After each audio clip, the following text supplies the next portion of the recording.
live? I don't know, guys. Oh, there we That's go. the first thing you say. We're off to the great start here, guys. I literally clicked record and then I froze. So that might be just how this show is going to end up being because my internet is being ridiculous. But we will do the best we can, and I think it's a really promising discussion and a really promising panel. Eric, you guys all know him. We know all of his opinions. We were talking right before the show that he's here purely for his looks. We're hoping to get all the young ladies here. The young ladies don't want to listen to a democracy and voting podcast. They're here just to see him. Michael is here from Poland. Really curious to hear his opinions on democracy and voting. And Paul joining us for the first time. Paul is my older brother. Paul was on one of the first podcasts over on the other channel, but it's been a long time. So it's nice to have you back, Paul. And curious to hear your opinions. Hopefully you don't put me too much to shame because I'm much more used to being the big brother on the podcast. So I'm a little nervous having my big brother. So let's see how this goes. But guys, I think the way we want to talk about voting, but I thought the best way to start it is to talk briefly about democracy itself, because I'm curious to hear Paul's opinion, Michael's opinion, especially. Eric and I have already talked about this before. But as everyone's on in the thumbnail, the question being, would it have been better if George Washington had remained king? And I think I'm gonna give that to Paul first, since Paul's kind of the guest here. I'm gonna put you on the spot, Paul. What do you think, just on the spot, about that theoretical question? Well, it would have usurped the entire reason for the revolution. So, and I think that's why he wasn't the king, right? It's because they were trying to free themselves from that type of monarchist reign, right? They wanted to give the power back to the people, and that's what created America. So do I think he should have been king? Nope, I do not. I'm glad he was president. That set the foundations for what we have today. And do you think that because part of the problem with the monarchy in England was it was so far away. Do you think it would have been better? Because he would have been a good king. I think we would all agree there. I think he was a great man, a great leader. I think he could have managed better, of course, than a crazy king over in England. So I guess I see what you're saying, and I definitely don't disagree. But do you think it would have been at least a better monarchy if it was run by George Washington rather than who was it, George III? Well, but then you have to ask yourself, would George Washington Jr. be just as good as George Washington and George Washington the third and the fourth? And it doesn't take too long before that much power turns even good people into bad people. And you really roll the dice with that type of lineage succession, because you can get a crazy lunatic, inept person that's just have there been bad kings in line. I'm not sure. Yeah, I think so. You've seen Gladiator, right? Like a couple. And you talk about succession. Just look at J.R.R. Just look at J.R.R. Tolkien, right? You have J.R.R. Tolkien's his grandson, who's a huge fan of Rings of Power and said it didn't go far enough to promote the liberal agenda. Yeah. So imagine, like, Tolkien. We all are fans of Tolkien, as we all are, I think, of George Washington. Imagine putting him as king, and then, already 2 generations in, everything is screwed. Michael, did you just say you're not a fan of Tolkien? Absolutely not. Oh, well, sorry. Sorry, Michael was unable to finish the podcast. Careful what you say here, Michael. I do have deleting power. Okay, let's not go down the Tolkien line. We'll say that, Michael. We're going to say that for another podcast, because that's them's fighting words. But Michael, I will go to you because I think you have obviously a unique perspective, being the one who obviously comes from outside of the U.S. What is your opinion, just basically, on democracy versus monarchy? I prefer monarchy, but I think Washington shouldn't have been king. US shouldn't have been constituted as a monarchy. First of all, it would be the death of state sovereignty immediately at the start. It would just become an empire. And because the emperor essentially would be on the same continent, I think it would be a more oppressive government regardless of how good Washington would be. I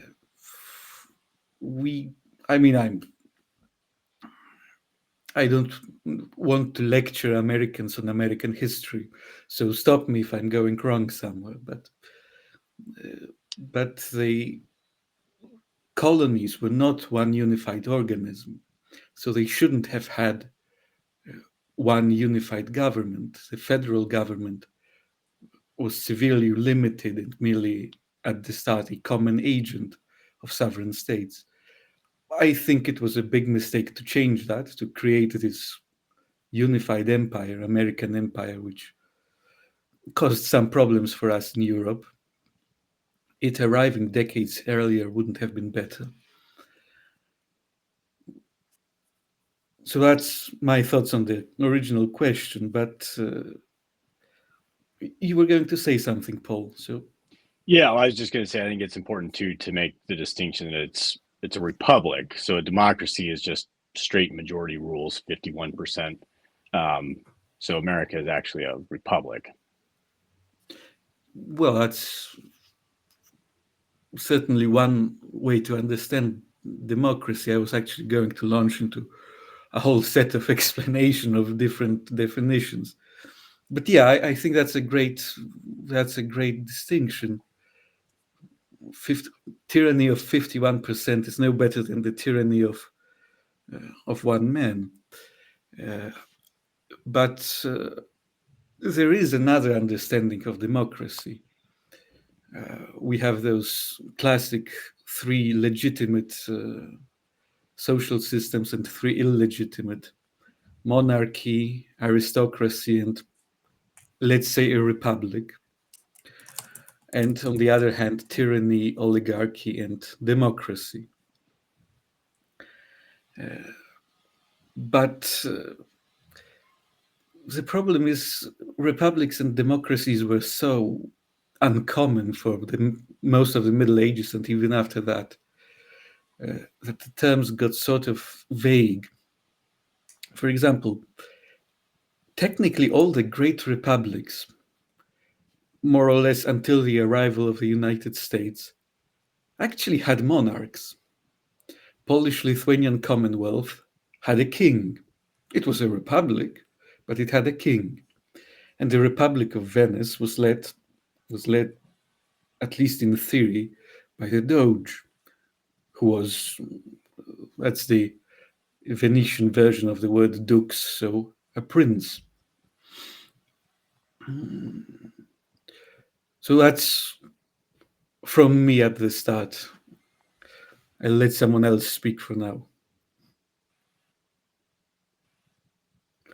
I think we lost Kevin. Oh, or he's just Kevin staying looks very frozen. still. There he is. Oh, there he is. My internet, guys, is, oh my gosh, I don't know what I can do about it. Oh, and now we lost Paul. We lost you. So I lost you around when you're saying a doge is a duke, Michael. And I hope this internet Yes, is not. that was more or less this the whole end, time. I think. Might. That was the end from me. Michael, where did you get the list of the 3 allowed and the 3 not allowed forms of Oh, government? that's from Aristotle. Is it? Okay. Yes, and then I'd St. never Thomas. heard that before. Well, I'm surprised. Then St. Thomas repeats that. And he actually, he defines republic as the rule of all the knights. Actually, the authors don't necessarily use the term republic. The problem is they use all sorts of terms because the original term used by Aristotle is Greek and it never got translated. But St. Thomas defines democracy as the system where the poor oppress the rich. And then, let's say, a republic, the legitimate version of that is simply the rule of all the knights, by all the knights. So it's not all the population who has the right to vote, just the freeholders, just the elite of society.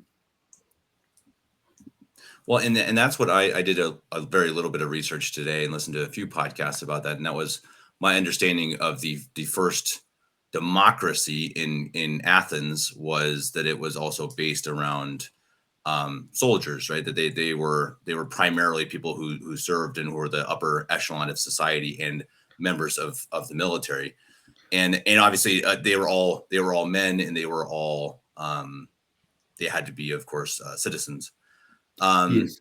Which is interesting. And so I think, again, is obviously a very different idea of democracy, even though, as Paul said, and I mean, I don't know who wants to define, and I guess, so I again, listening to it, I know Madison, who was one of the primary writers of the Constitution, wanted to form it much more on the Roman Republic, which I guess, at least in the way I understood it, was to set up a lot of checks and balances in law to protect against the simple democracy, or the 51%. I don't know, Paul. I don't know if you wanted to comment on that, or Eric, or Michael. Anybody? Well, I think my understanding anyway, the very simple explanation is democracy is just 51%. Majority rules every time with everything. Republic is when you have a collection of governing states that have that have elected leaders, so senators and congressmen. So it's more republic than it is democracy, because we don't all vote on every single law. We elect people to speak on our behalf. Mm-hmm. And the closest that we get is the presidential election, right? Where we have the each state has whatever, not delegates. What's the word? Electoral college. Yeah, electoral votes. But so the push that the left seems to want currently to have a popular vote, that would actually be true democracy. Like, it would be a democratic election of a president. We don't currently have that. The president is the closest. But yeah, like the representatives from each state, and it breaks down even further, right? The House of Representatives are areas within each state where those areas elect a person to represent them. That person goes to Washington and then is their voice. So that's why it's very important to distinguish that, we do not live in a democracy. Interesting. And I know, again, listening a bit, I mean, obviously a big part of democracy, or I guess even modern politics, is the rule of law. So the rule of law, I guess, again, also was in the Greek democracy as well. I forget who it was that originally came up with it, but I think that's interesting too, that you saw that also in the Middle Ages, with the monarchy come into, like the Magna Carta, kind of, the kings were going out of control, and eventually they said, okay, no, we can't just have this straight up monarchy. Kind of like you don't want to have a straight up democracy. You also have to have something to rule or hold a little bit of a, in check the monarchy. I don't know, Michael, if you have comments on that. Well, that was a Roman improvement on the Greek political theory. Romans came up with the mixed system, which represents the best. Their republic was allegedly the best combination of monarchical, aristocratic, and, let's say, democratic or republican elements. So it had the two consuls and the Senate, and then it had, it's difficult. I don't remember the names of these institutions in English. Come on. But anyway, you could give us to us in Polish. That would be fun. It would be fun, but completely useless. But and of course, the church, to some degree, is a combination of those elements, because it has this strong monarchical element in the Pope, but it also has a sort of aristocratic element in the rule of the bishops and in the council. Mm-hmm. And not democratic, but you have the cardinals that vote on a pope, right? I mean, there's elements. It's an elective monarchy, like Venice and Polish-Lithuanian Commonwealth. Coincidentally, two of the greatest states in history. Poland and Venice. Debatable. The best states. Okay. Venice is definitely the best city I've seen. but one of the podcasts I listened to, again, I can't keep the name straight. It may have been Aristotle, Socrates, one of these guys. They asked him about democracy and what he thought about it. And again, this is what they say from a couple thousand years later, but he said, sure, but first do it with your family. And I thought that was pretty interesting. So start with your family with a democracy, kind of saying, democracy rule, if you can't do it with your family, which is obviously hierarchical or monarchical, I suppose, then I think his point was it's not going to work. And the video that we might end up playing, but maybe not, we're already 20 minutes in, I think kind of talks about that too, that if you give people that, even in a republic, the ability to voice their opinion, it can end up being great or being terrible. But I guess, as Paul said at the beginning, it's the same with a monarch. I mean, really, it is kind of, there's no perfect, I guess there's no perfect form of government. And well, monarchies are generally more stable than republics because they last longer. Yeah. Not necessarily. It's just that the monarch essentially acts like an owner of the country. He isn't, but he acts sort of like an owner. And that means that even if he is guided purely by self-interest and the interest of his family, he takes better care of the country than someone who just governs it for 4 years or 8 years. If you're going to govern a country for 8 years and you're making money of that, well, it's very easy to bankrupt the state or pillage it and just go away. If you have to, for all your life, support yourself off the profits of the state, and then your successors have to live off the state, you're going to take much better care of it. And if kings are particularly incompetent, accidents happen. Yeah, or riots, right? Paul, I don't know if you had a comment. It looked like you had something to say. Well, the inherent instability of any monarchy is that people are always fighting for the power, right? So whether it's actual, I mean, look at the history of England, the Plantagenets and the Tudors and the fighting and this kid gets married to that kid because they want to create this family tie, and then you're always fighting for that seat on the throne, right? So I think that creates tremendous instability. Well, how many of those changes of management, let's say, happened throughout the history of England? You have 3, 4 throughout centuries. It happens every 4 years in a republican system.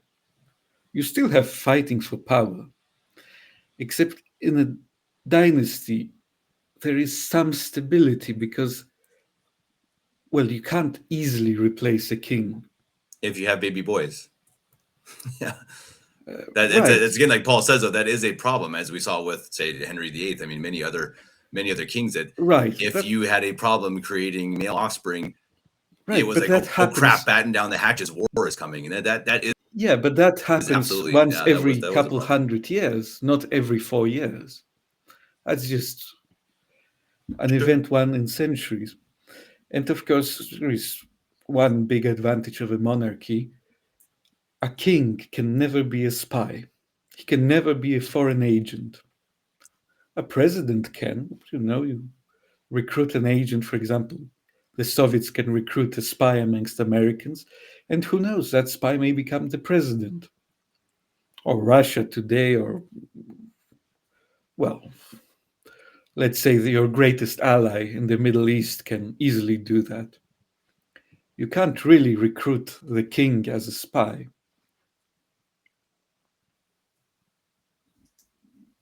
And to be clear, I'm absolutely not in favor of absolute monarchies. Frankly, I would say if I had to make a decision, I'm more of a Republican than a monarchist. But it has to be said that monarchies have tremendous advantages. So that's interesting. So you think it would be a better system to live in like in America, or do you think like the actual better, purer version of a republic?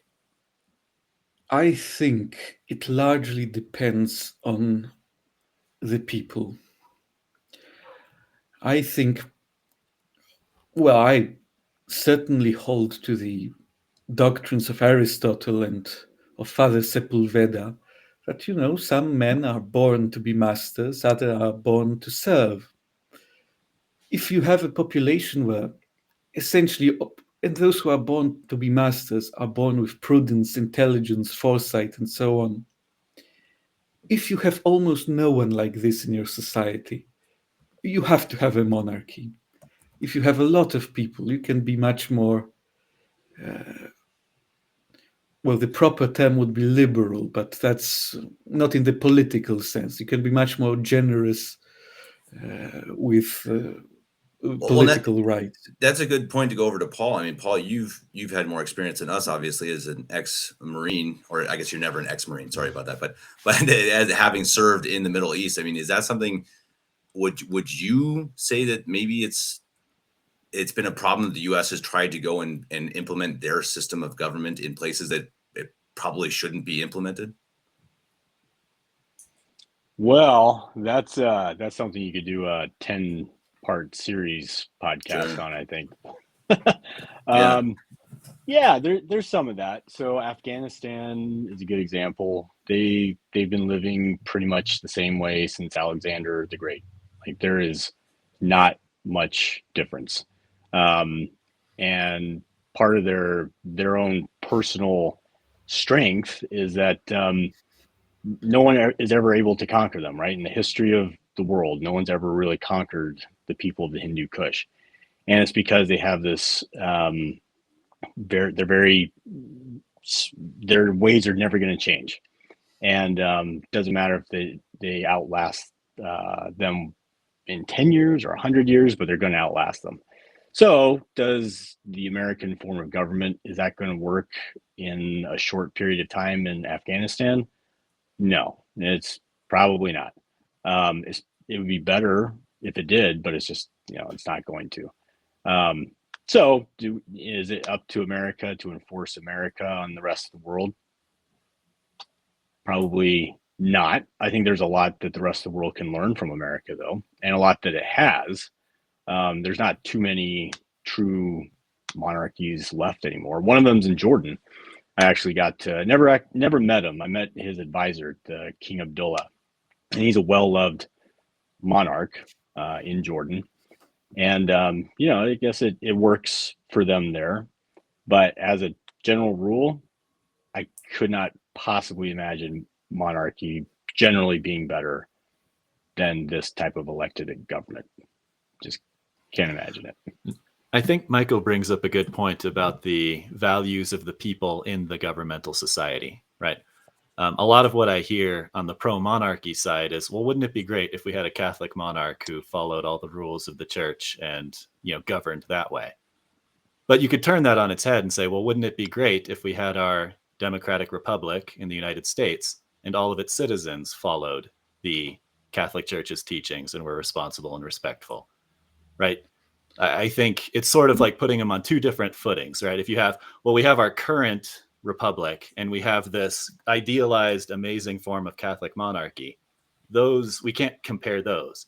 We should compare the people being equal and which system is better. And I think, Michael, your point is if the people are bad, monarchy is potentially better. Is that what you're saying? I want to stress that I do not believe in majority rule. For sure. Yep. Even if, look, you can have a society of saints. If it is a rule by the majority of the population, that's a demonic state.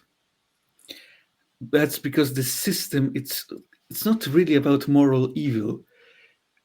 Most people in any society have to be poorly educated and poor by comparison.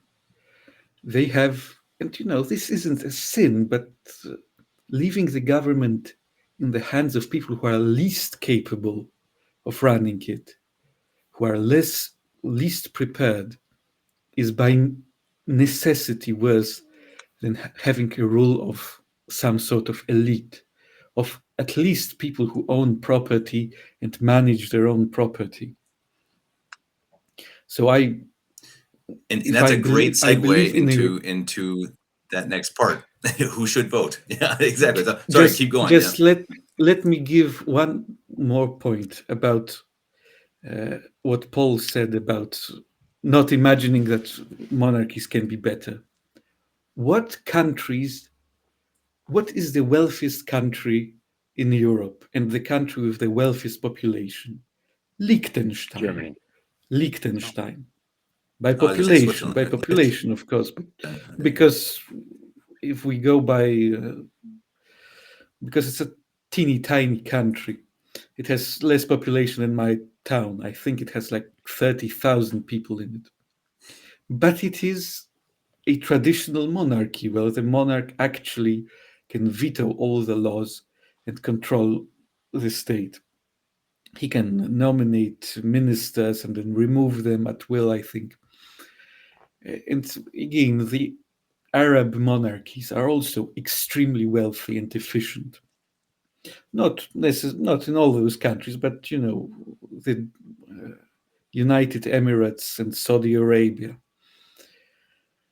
So monarchies can still function very effectively. Europe completely destroyed its political system around the First World War, which was incredibly disastrous for Germany because they got rid of all the people who knew that actually Germany was in a good state at the end of the World War I, and turned power to people who didn't understand that they were defeated. That's why at the end of the Second World War, the Allies made certain that every single German understood that they lost. That's why the fire bombings and the protracted occupation of Germany took place. Because if you have that's another advantage of monarchies, right? If they go to war, it's just one monarch trying to unseat another and defeat the army. If you have two democratic states where the people rule, you essentially have a war of extermination. You have to subdue the entire population. Yeah, I mean, you saw that in Japan for sure. No, interesting points. I mean, we really could go off totally in different directions here, but I do want to bring it back to voting because I think that's an interesting question. I think that's what. So, leaving aside monarchy, et cetera, let's go. We're in a democracy, and again, everyone remember this is purely speculation. We obviously live in a time where everyone who can vote does vote. It's very liberal, I suppose, and who can vote. But I think it's an interesting discussion because I think Michael just brought it up. It used to be at the founding, the founders who wrote the Constitution had it that those who could vote were men who had property. And so I guess, maybe Eric, I'll start with you. I mean, do you think what we have now is way too far? What are your opinions on it? I suppose I'll leave it as an open question. It's tough for me, and it's a notion that I don't really have quite strong feelings on, right? I would say, like you said at the beginning, like our current system is everyone who's 18 and older can vote. In theory, who's a citizen can vote, and that we all should. The question becomes a little bit more theoretical when we say, well, if we were building an ideal society, who would be able to vote? Just men, just landowners, just men landowners who have served in the military, right? You can kind of go down this list. Whites. It's tough for me. Yeah, it's tough for me to have that have opinions on that theoretical side. It's just where the current state is, well, women and everyone can vote, and we want all the traditionalists who currently can vote to vote. Paul, I'm curious about your opinions on this on a theoretical side. Do you think there's value to having restrictions on voting besides just being 18 years and older? Well, so I think, 18 is probably like the bare bottom, right? Maybe 21. Yeah. or 25 would be a better age for that. But 18 is what it is now. I think restricting women would be insane. And same thing with restricting people who don't own property would also be insane, because what you want in your vote to have a representation of everybody, right? So if you have more people who don't own land, well, then their voice needs to be heard. If you, for some reason, have more women than men, or more men than women, their voice should be heard, so they get that vote. So do I think it should be restricted? No, it should be a citizen. And the only thing that I would say is mental capacity, and that becomes incredible. That's impossible. Yeah, that's one of those. How do you determine that? That gets really tough really quick. I just came from a shelter where I was talking with one of our new veteran clients today, and he's a super nice guy, served in the military. He's not mentally capable of doing that much. Now, he's got an equal right to vote, just like I do, and if he can, he should. I'm not saying that he would be. You want his opinion. You want his vote to be cast, even though he's got less mental capacity than most. Michael, I'll let you take that. I know you're gonna have some spicy opinions, but I guess my question would be first. I mean, and I really thought about this a lot today, because I voted in the last election.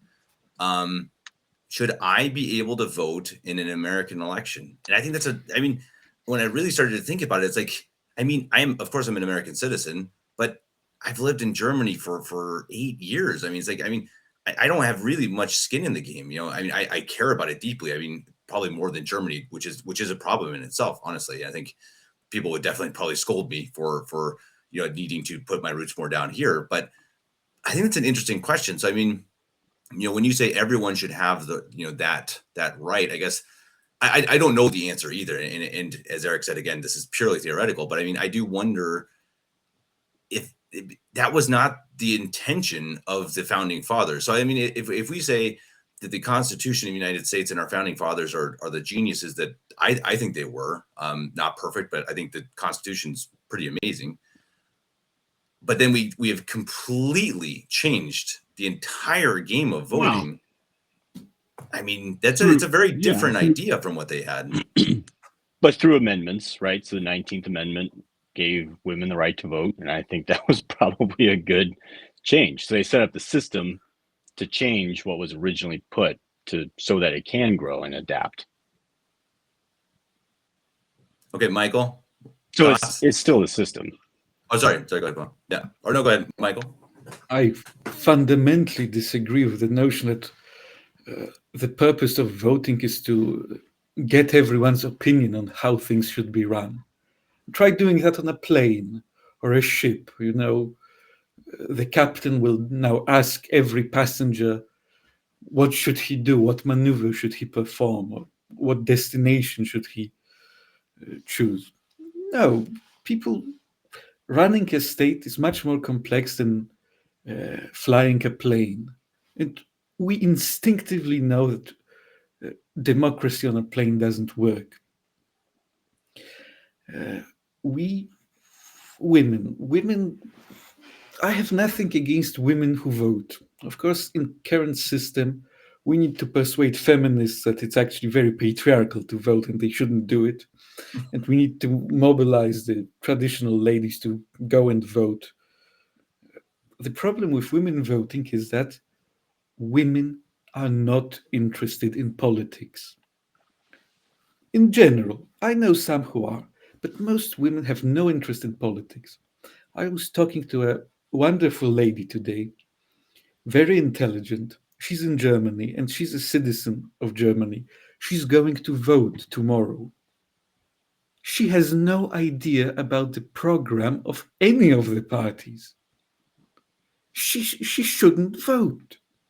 And the simple truth is, if we want to get rid of the voters who are unqualified, it's much easier to stop. It's much simpler to ban women voting than to educate them all on this, because they are not interested and we have no right to force them. And of course, people work for a living. If you're a plumber and you, for example, work, you don't necessarily have the time to familiarize yourself with all the mechanism of politics, economy, international politics. Why should such a man vote? No, I believe, perhaps I am insane, I've been accused of that before, but I think franchise should be limited only to essentially freeholders who answer to some definition of a freeholder, to those who hold property and can live in leisure of the work of others. And before Paul, before I let you, let me just real quick. I'm just going to add on real quick, Paul. Let me just add one more thing before Paul responds. When I say this, I'm mostly talking about national elections. In regional elections and for smaller, if you're selecting a sheriff for a town, right, essentially every person should vote, almost anyone, because, it is business of everyone. But when you are choosing a politician to determine international politics or change laws on a very fundamental level, I think it should only be qualified voters. And I think decentralized government is better. So, in a sense, I support everyone having more power over their own lives, but not over just this giant state machinery. I'm done. Paul, go ahead. I was just going to say it's only 1:38 p.m. my time, but that's the most absurd thing I've heard all day. So I've got a few more hours to go before the day's over. Maybe something else will top that. But why? I have much more shocking things to say. but why is it absurd? To think that all women are incapable of voting? I'm not saying they are all incapable. I'm saying most of them are not interested in politics. And if they are not interested, they shouldn't vote. If we ban all women voters, we are losing some wonderful voters. But that's a small minority. We are getting rid of far more women who have no idea about politics and like 1% who actually know their stuff. But and I guess my question too is, I mean, if it's that insane, why does the country have it as male landowners? I mean, I think it's a valid question. We always say how brilliant the Constitution was. I mean, and I'm not even saying that women shouldn't vote, but I mean, saying that it's insane. Then were the founders insane? I know it's a different culture, but era. I would actually say that if you have only landowners who vote, women can vote then. It doesn't matter. Because essentially all the landowners are going to be men, or almost all men. And the women who manage to become landowners are probably just as good as the male counterparts. So it's not about sex. It's about... we cannot select voters purely on their ability to vote. That's not something we can measure. But we can measure things like owning land, like you can do tests of some mental I was going to say, like, would you be in favor of a civics test? Like you have to pass a certain basic fundamental civics test. I think you had that in America, didn't you? Not in my lifetime. Well, but you don't remember. No, that's not what the Jim Crow's laws were. Doing a test, and only then you get to vote unless your grandfather also had the right to vote. I believe that was it. Okay, it's possible. Maybe. Well, I don't know. Paul, how do you feel about civics? I probably should know that. Yeah. Civics. Like, do you have the same sort of visceral reaction to that, or is that a little bit more reasonable? Well, I think so. You do have to if you're if you move to the country or if you emigrate to the country, right? So you do have to pass the civics test to become a citizen. And then I guess if you're born here, you have that birthright to be able to vote as a natural citizen. So do I think everyone has to take a civics test? No, because there's plenty of issues that are important to them. People who live in apartments who don't necessarily own land, there's plenty of issues that are important to them, plenty of representatives that they feel like would represent them better. They should be able to vote for those people. So if you have more people living in apartments, guess what? The apartment dwellers are going to have a bigger voice. If you have more people who own land, then they're going to have a bigger voice. Yes, and whether you're a man or a woman, but does most people matter. are incompetent. Look, most people are always, well, most people are technically mediocre, but if you take the mediocre people and the, let's say, subpar people, that's a vast majority of the population. Every majority government will be, by necessity, government of the least capable. If you want a government of the most capable, you need some sort of aristocratic government. You need something which excludes people. And you know, nothing horrible was happening to women for all the centuries they were not voting. Everything was fine. Men took care of their wives. They loved their wives. They loved their daughters. Everything was working perfectly, and we had replacement level birth rates. Now we don't.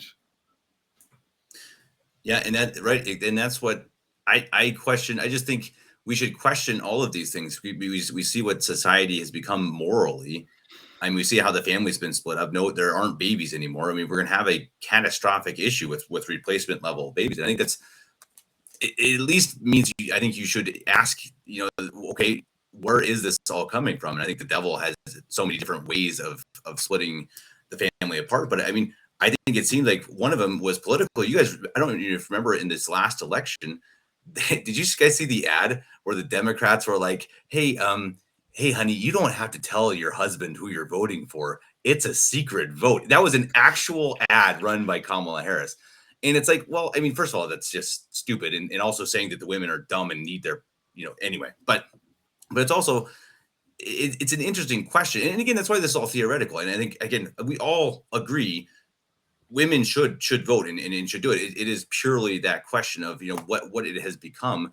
I just find it interesting because it's just not what it was. And I just don't think changes always mean that it's going to be a change for the better. I mean, because it's been amended, there have been many bad amendments to the Constitution. I mean, in my opinion, excuse me, my opinion, and part of it making the government much more federalized. And I mean, look at, Abraham Lincoln these days is considered to be this great hero. And I mean, I beg to differ. I mean, I think he fundamentally changed so much of what America was. And I mean, I think what it should have been, which is much smaller state-run governments, which I think, because I think, the smaller governments are just easier to control. But again, anyway, that's a different topic anyway. So Greg, or sorry, Hop Shizzle, from what I can find, literacy tests were what were required for voting, not civics tests. Okay, interesting.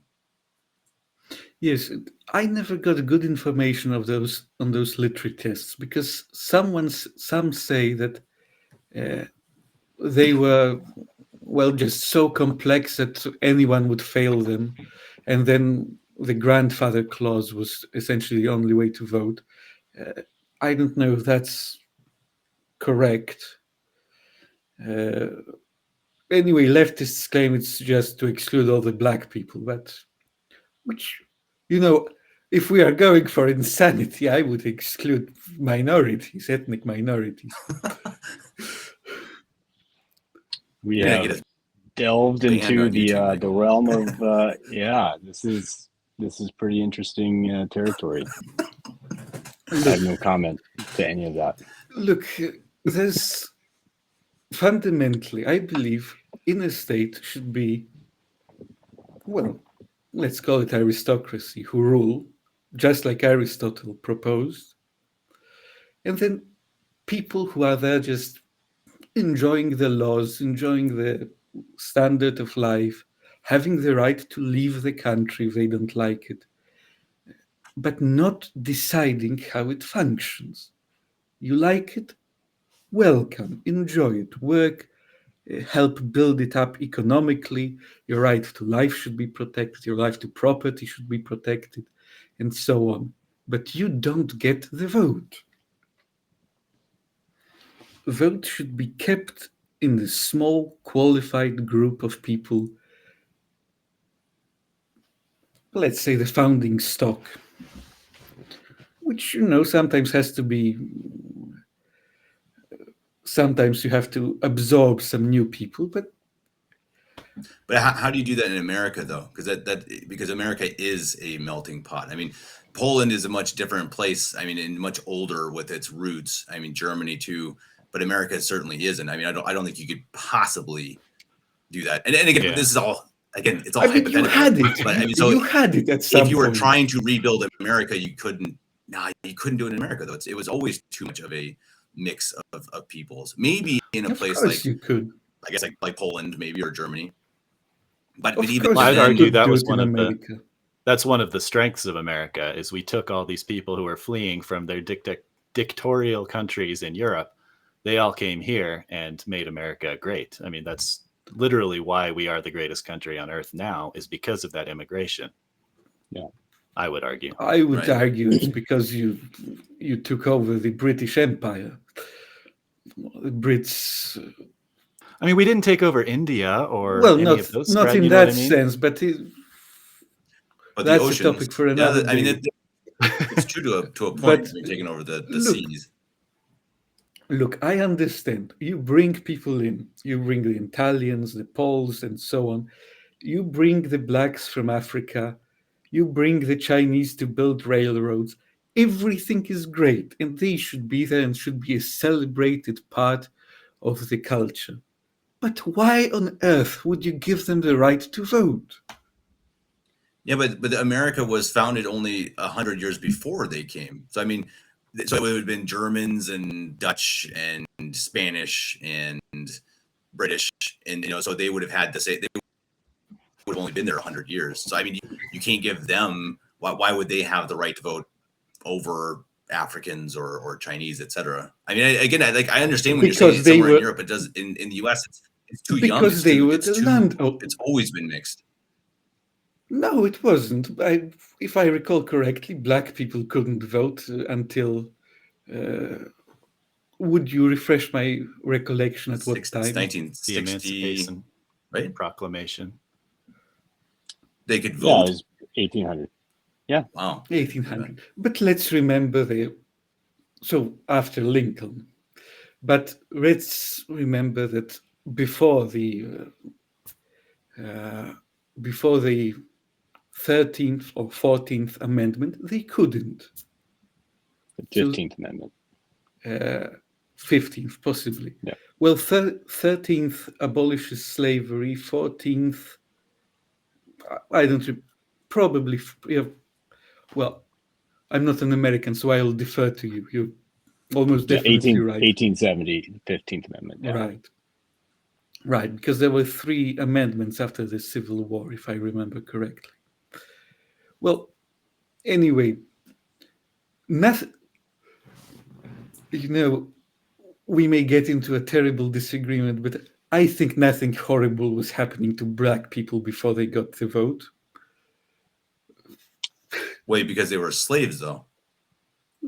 Yeah, but well, that's a rabbit hole. But you're gonna lose our 30 listeners here, Michael. I'm following you up to this point. Again, you can't look. You can't say that you can't have the minorities not vote. It just doesn't make sense. Who's the minority? I mean, if you're saying landowners and stuff, I think that makes sense, because again, that's literally what the country was founded on. But they couldn't have said But who had the land? Only British landowners. But you can't. Maybe that's how it was. No. You can't differentiate that. British Protestant landowners I'm had the land. absolutely certain they differentiated it. Only free white people were eligible for citizenship. So there was this ethnic criterion and the more important criterion of freedom. And, I have absolutely nothing about black people voting in general. It's just like with women. The Chinese, that's not the problem. The problem is you need a small, stable population of landowners. And look, the simple That I agree truth with. is you didn't have many non Anglo Saxon landowners originally.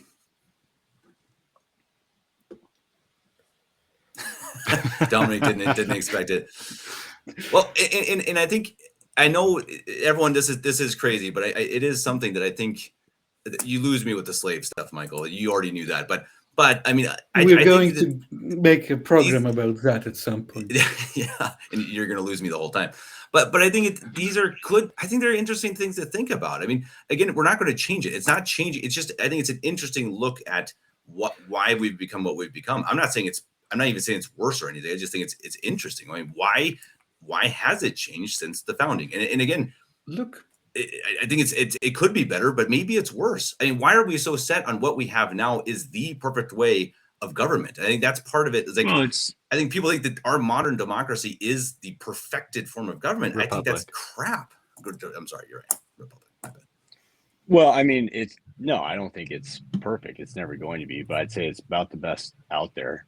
And organizations change throughout time. The church has changed throughout time. Priests used to get married up until the 1100s, right? So that's a change that happened because it needed to adapt to the times. You need to have that adaptability and flexibility to accommodate the whatever's new, the technologies, the way people live. You can't just have a rule that is 2,000 years old. I guess there's a few, 10 commandments still hold up pretty well. Basic faith and morals will still, yeah. Those hold up, but you have to be able to adapt. And that's what this form of government allows you to do. It allows you to adapt, allows you to amend the Constitution. And it, most importantly, allows you to adapt every couple of years with the voting of the people living there, or in your case, Kevin, living in voting in 2 countries, 4,000 miles away. No, I can't vote here. I thought you could vote there. I think I can vote in local elections, but definitely not. I'm not a citizen, so I can't vote in Germany. Okay. Sadly. Okay. Votes tomorrow, by the way. Everyone say a prayer for us. My kids can vote in both. Yeah, right. Okay, got it. Right. Anyway, it gives you the ability to adapt and address current needs. And you do that by hearing current voices, men, women, white people, black people, brown people, rich people, poor people. Well, I'm shocked. I have the same reaction to what you are telling me than you have to hearing what I'm saying. It's just insane to me. Well, first of all, the changes you have to be improvements. They can't simply be changes. You have to improve, and that's an important element. And look, monarchies and aristocratic republics had it, but democracies precisely don't have it. They cannot adapt. They can reform in only one direction. You cannot, for example, take away the welfare state when you have most people or a significant amount of people on welfare. You cannot reform that because they will never vote against it. If you have many foreign workers coming in, they are going to change the function. They are going to change the way society functions. If you have, for example, women voting, well, women generally vote on parties which appeal to them, which are feminist. And you cannot really go back to a more conservative way of life. Democracies only extend their. You can't get rid of. I would argue we just did in November, but maybe that's just me. Well, but you're not going to make any large changes, right? You're not going to overthrow the welfare state. You're not going to.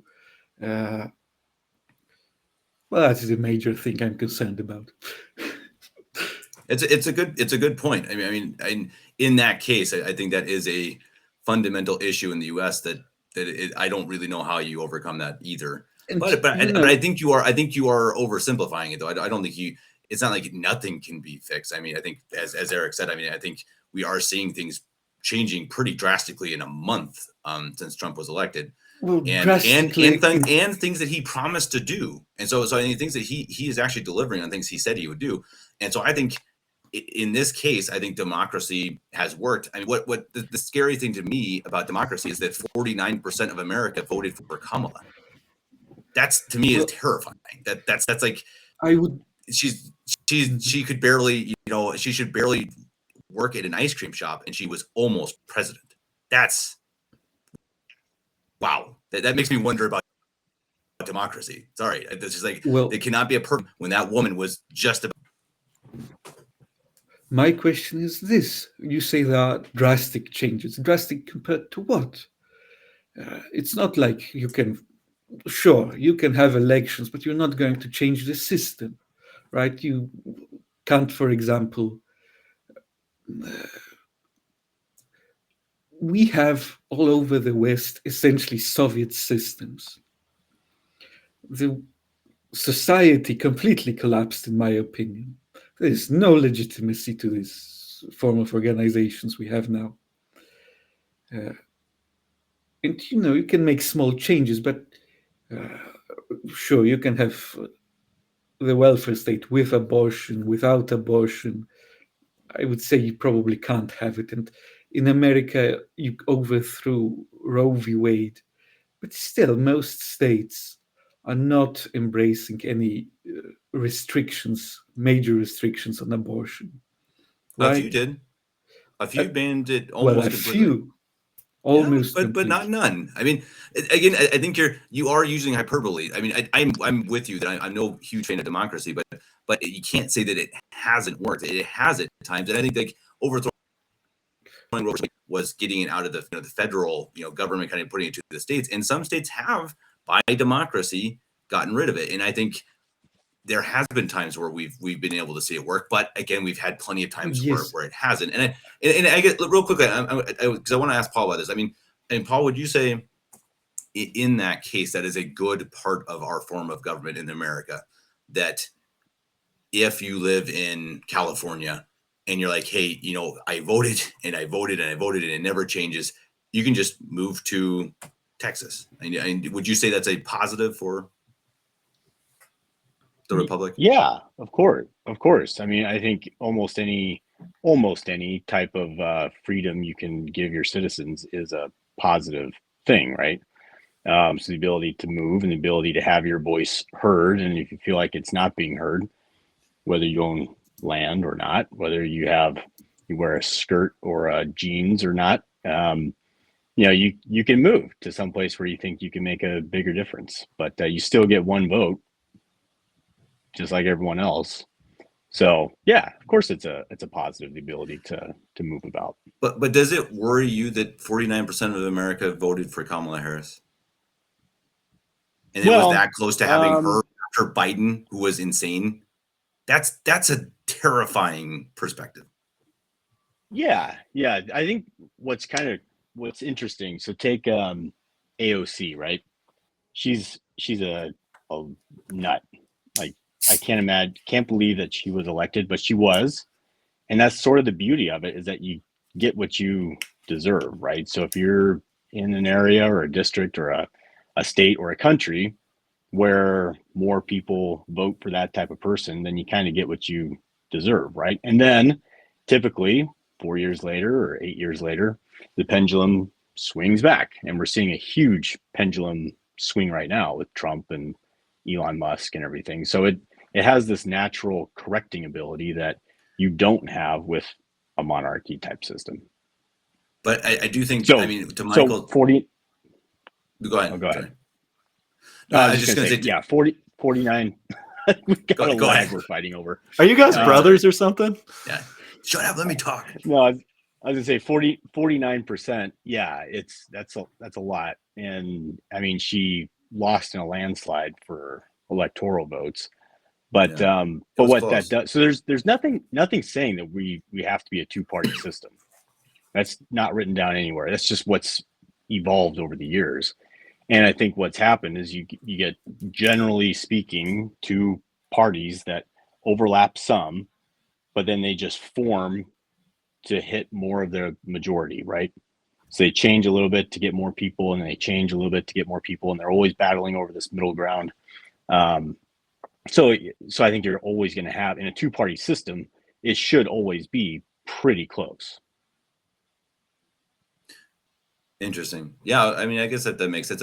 But isn't that kind of what Michael's saying, though? That it just never really changes. I mean, part of it, because you have, I think the point about the welfare state's a really good one, because I think that absolutely is true. You see certain groups in America who always vote for one thing because yeah, for sure, one side always takes care of them. I think that is a problem that I have no idea how that will ever change, and that's a legitimate concern. And I guess that was my point for all this, and that's why I really appreciate having all three of you on, Michael. Even though you have some insane ideas, I appreciate, because I just think it's good to consider these. I think it's good to think outside of our box, because I can tell you, I mean, having lived in Germany 9 years now, you think a lot differently, and I think it helps to see different things, and even you don't have to agree with all of them. I know people watching this are probably like, okay, some of these ideas are absolutely insane, and that's fine. I mean, you can totally think they're insane, and I don't think that's a problem. But I think it's good to sometimes be pushed a little bit, in the perspectives that we have, because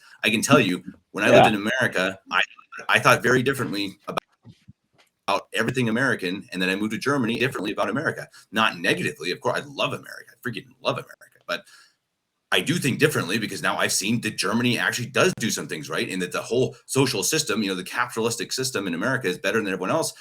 In some things, yeah, and in some things, absolutely not. And I can say that because I've lived here long enough, and I think that's kind of what I want to get with these types of discussions. Like, hey guys, let's not oversimplify it. Let's not get stuck in our, this one way of American democracy is just perfect. It's like from God, and it's just not. I mean, I think it's got some good things. I think it was founded by geniuses. I really do believe that in many ways. I think we've gone wrong some ways, we've gone right some ways, and I think that was again, that's why I want to have this discussion. We're over an hour, guys, so I do want to kind of wrap it up here. I'm going to kind of give everyone a last shot at it. I think Michael, I'll go first with you, so everyone can respond to any more of your craziness. But if you have any last, your opinions, or in one last. I actually want to respond to what one of the commenters says, the Hop Shizzle. If we had not allowed the Catholic immigrants to vote, there would probably still be virulently anti-Catholic laws in this country. Well, obviously not, because if you have anti-Catholic laws which prohibit Catholics from voting, then it has to be the privileged non-Catholic class who removed them. So they were already removing anti-Catholic laws. That's how Catholic got the vote. But if immigrants couldn't vote, then Maryland would remain a Catholic colony and possibly a Catholic state, but it was taken over by Protestant migration. So that's one of the things. And now to just wrap it up.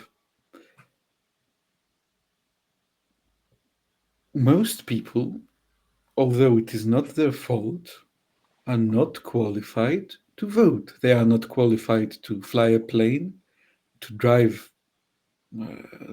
a ship. They are not qualified to run the state. They should be given freedom in their own affairs, freedom and power in their own affairs, and the affairs of the state should remain in the hands of people who are bound to the state in some way. Although people's greatest freedom is the ability to move somewhere else, somewhere where they like the laws more. They don't have to make the laws. That's it. Nice. Eric, last comments? Yeah, quick ones. That type of sentiment, right? Qualified or people who are not qualified should not be allowed to vote. begs the question, who defines what qualified is? And so understand that probably a topic for another discussion. But that type of sentiment honestly makes me glad that the United States broke away from Europe those 250 years ago. Fair enough. Paul, last words? Yeah, I mean, I'm glad you said what you said about it's good to think outside the box and whatnot, because I think thought experiments, kind of like what we've just been doing, is a good thing, good healthy thing to question the status quo and wonder and realize that there's always better ways of doing things. But give me the freedom of choice and the ability to make an impact, and I will take it every time. Awesome, guys. I really appreciate it. I think this was one of my favorite podcasts because we had very different, and I love that. Honestly, I think that really it makes me really think, and I think that's nice. It's nice to not be in an echo chamber, and I think that I think we need to have more of these conversations that are hard and maybe a little strange, but again, as Paul said, pushing us a little bit outside our comfort zone. I think that it can go too far, Michael. I do have a mute button if we ever do our any other show. So if you bring up Tolkien, you bring up Tolkien in a negative light. If you don't like Tolkien, you're going to be gone. I mean, I don't I understand. Anyway. Slavery is a bit controversial, but you draw the line at Tolkien. Yeah, exactly. Yes. Yeah, exactly. That's exactly right. No, and we appreciate everyone in the comment section. The Hop Shizzle, thank you for all your comments. And you got to Hop Shizzle, you got to come on sometimes. I'd really enjoy you being on one of these podcasts as well. Paul, thank you very much for coming back. Thank you for putting up with our crazy Polish friend over here. Eric, as always, thanks for joining. Everyone, please like, share, subscribe, comment. I want to reload this podcast. So anyone who's a regular listener, viewer, you're going to just see the same podcast up again next week. It's just because once the live show is finished, they don't go on the main page. And so a lot of people miss them. It's a weird little quirk from YouTube. So just so everyone knows, if you see our faces again, it's the same podcast.